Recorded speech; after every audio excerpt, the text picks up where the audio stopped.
Hello everyone, welcome back into this channel, and today I want to share the tutorial how to repost on Instagram application by iOS or iPhone.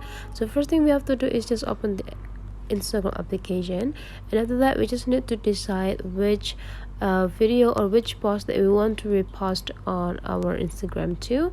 So you can just scrolling in this home screen, or you can also go into the explore button.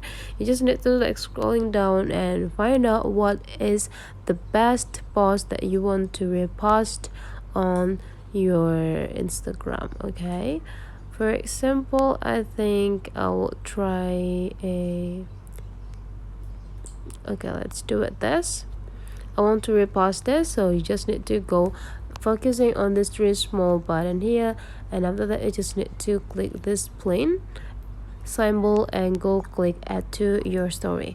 In this story section you can add more information by go into this tab writing. If you want to type something on, you can also do it this symbols to exploring other features. You can also give a gif on this post by click what gif or what sticker that you want to have.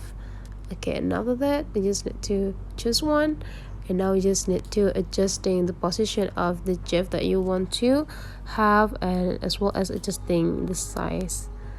Okay, and after you're done editing the post, before you do every post you just need to click add to your story, and now those posts is already posted or repost into your Instagram account. How to check it? You just need to go into the home and check into your story. It's still uploading, so we need to wait. Okay, now it's posted. So that's all the way how do we repost a post on our Instagram. So if you find that this tutorial is useful for you, don't forget to like, comment and subscribe into this channel.